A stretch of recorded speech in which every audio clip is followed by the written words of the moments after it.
Fala pessoal, boa tarde. Hoje é terça-feira, dia 1º de agosto.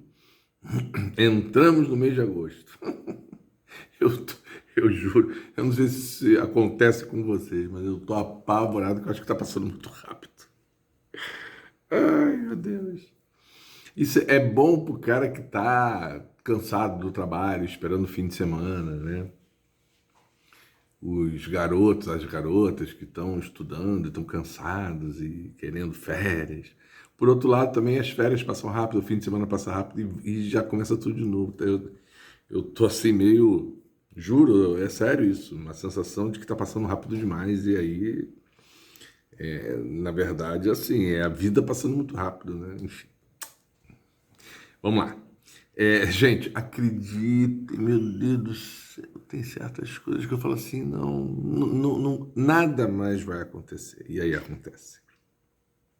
O Bolsonaro não só não pagou aquela dívida de 1 milhão com o governo de São Paulo, e apesar de ter arrecadado 17 milhões nos tais PIX, que eu acho que representam lavagem de dinheiro. E depois que eu falei isso, eu li no Twitter um ou outro, gente até conhecida, jornalista, políticos e tal, com a mesma opinião.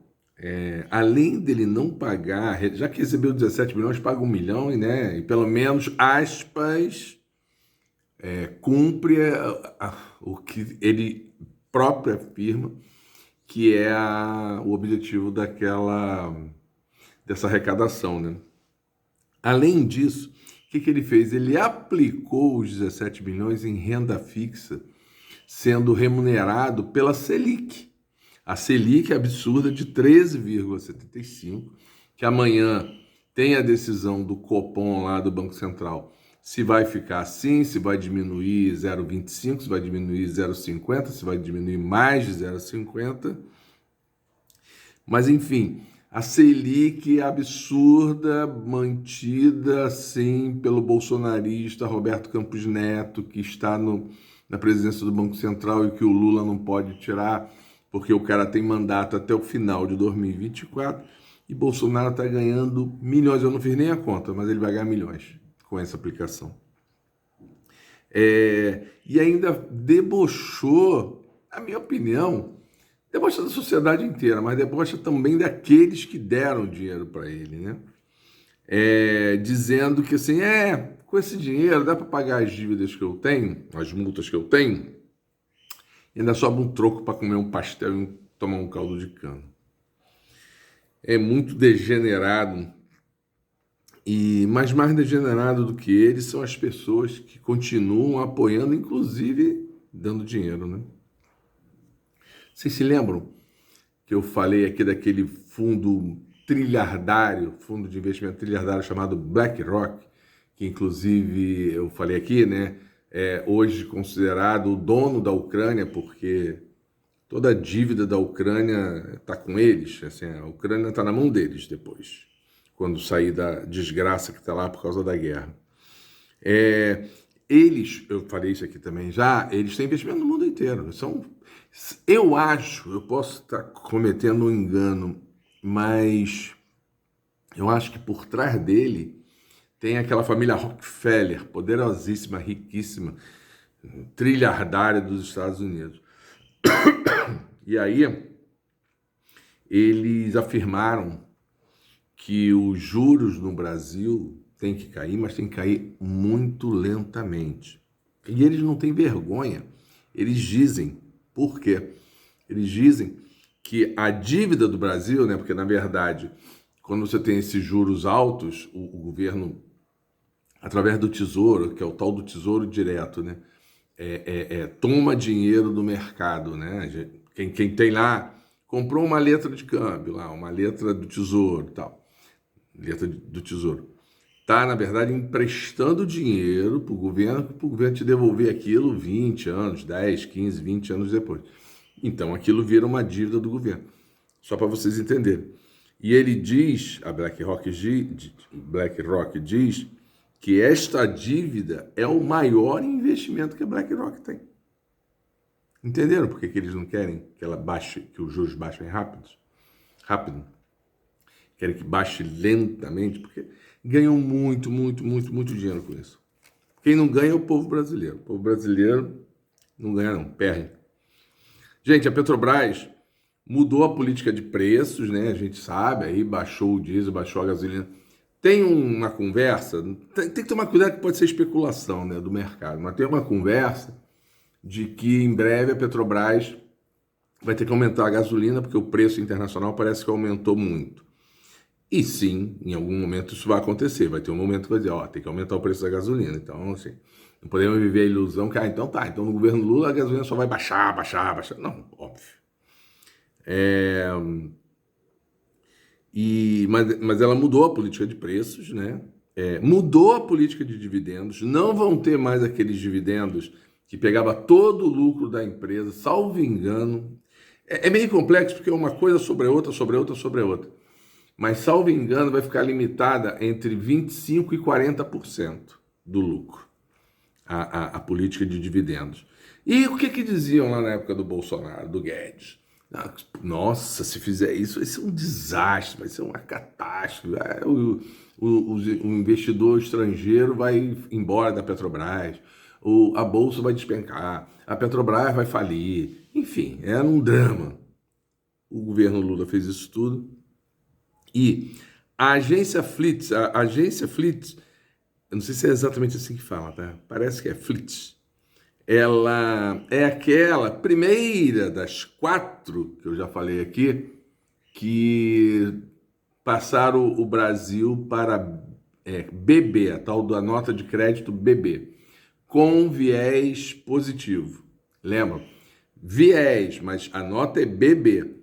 Ela também, essas agências também, elas dão nota para as grandes empresas brasileiras. Não uma empresa pequena, mas as grandes empresas ela também dão nota. E ela subiu a Petrobras agora, sexta-feira, se não me engano. Ontem é que esse troço foi divulgado. Ela subiu a Petrobras para BB+, ou seja, a nota dessa agência para a Petrobras é maior do que a nota dessa mesma agência para o Brasil como um todo. Entenderam?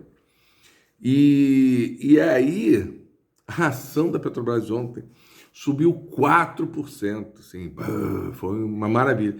Mas vem cá, e ontem a Petrobras anunciou a nova política de dividendos que reduz os dividendos.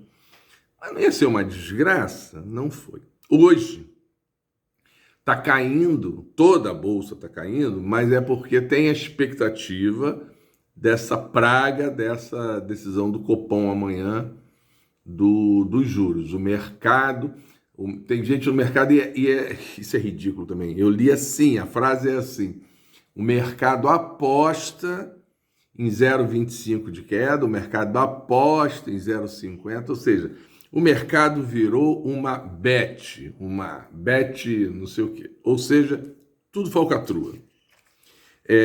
Só informando a vocês, que a nota da Petrobras subiu para a BB+, é a primeira vez que isso ocorre em 15 anos. Tá?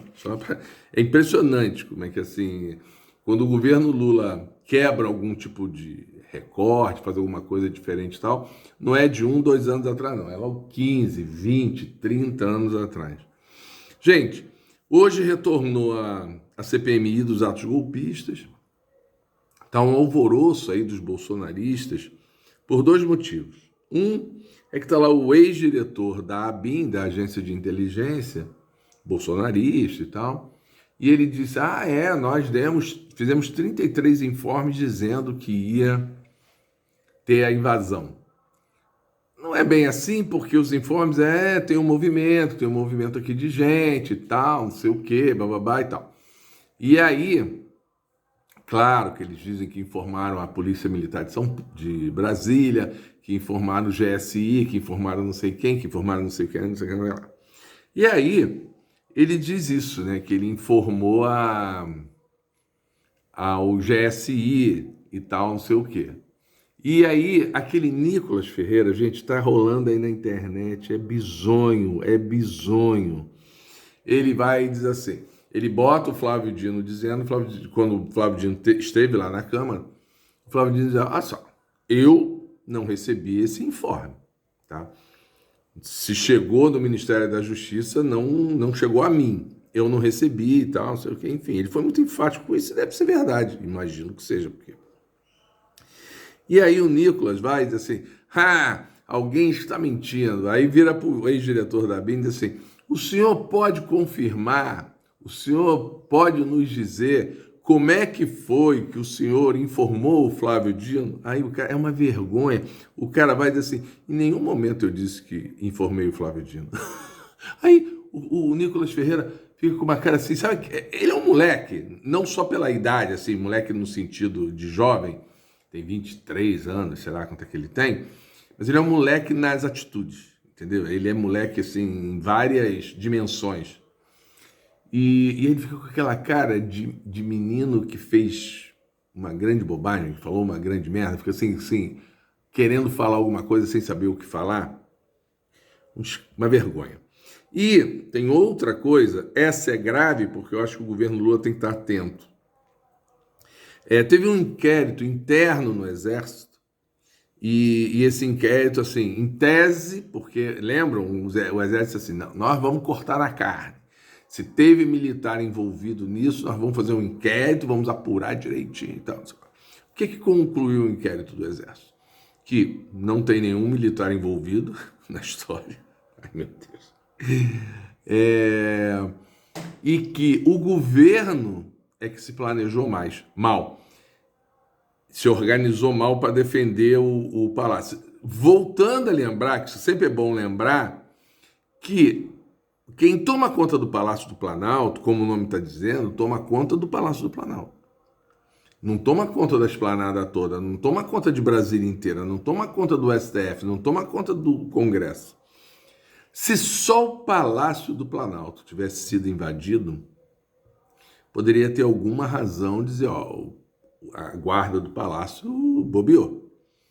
Mas não. Houve uma invasão geral em tudo, ou seja, então a guarda do Palácio, a guarda do Congresso, porque são separados. E o mais importante de tudo isso é o prédio em si não, mas até a porta dos prédios, a responsabilidade é da Polícia Militar do Distrito Federal.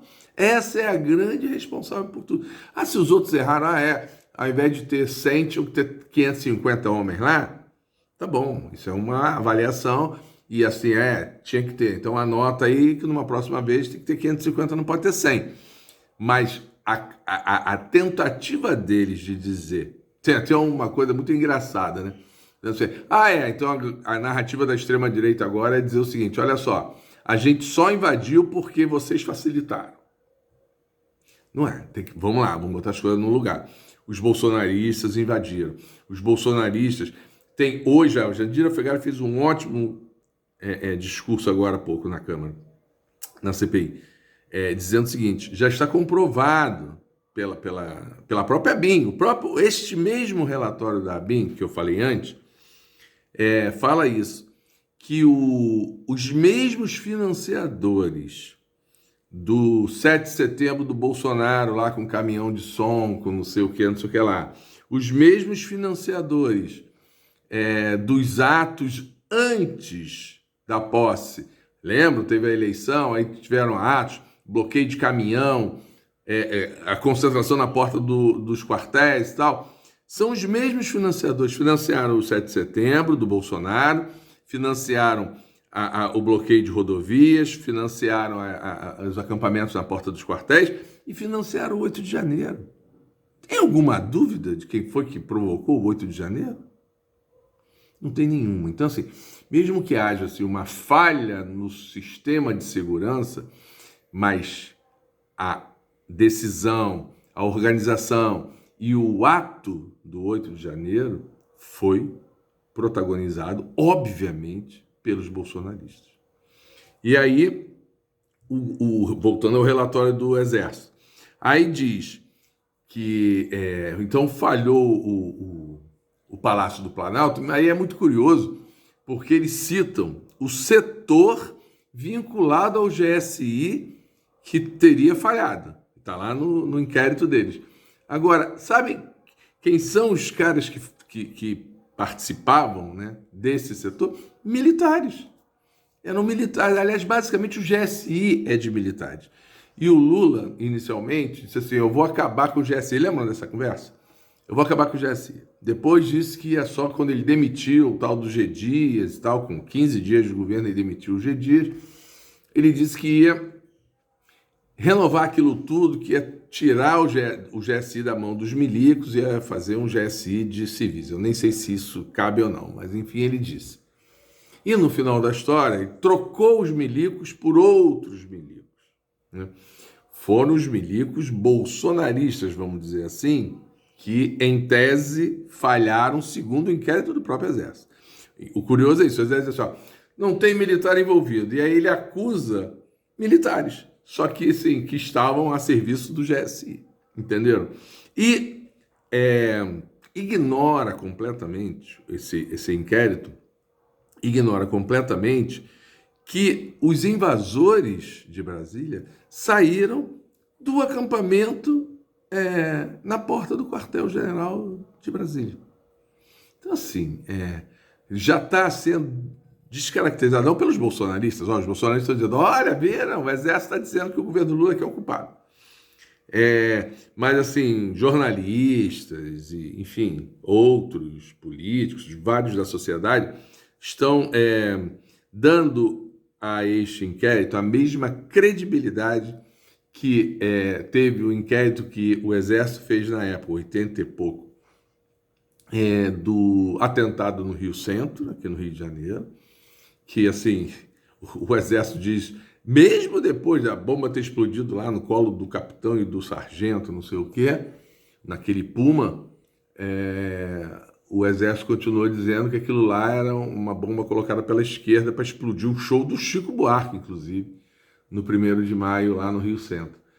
E também o inquérito do Vladimir Herzog, que foi morto nos porões da ditadura. São dois só, tem todos os inquéritos militares que envolvem, como também aquele outro do militar que deu, sei lá, 60 tiros num homem negro que estava com sua família indo para casa durante a intervenção militar aqui, comandada por Braga Neto, né?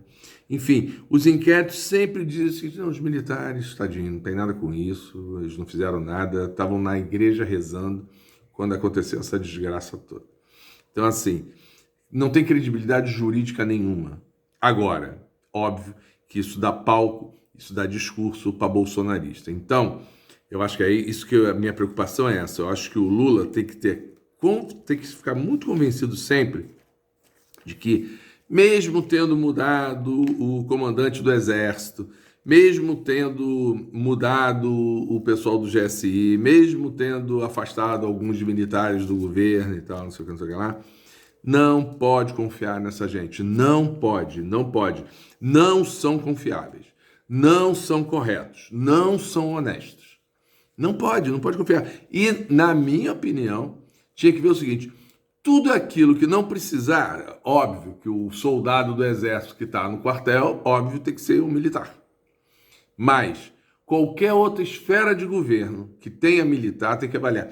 Precisa ter militar aqui? Se não precisar, rua, manda ele de volta para o quartel. Vai pintar meio fio. É menos perigoso. Tchau, até amanhã.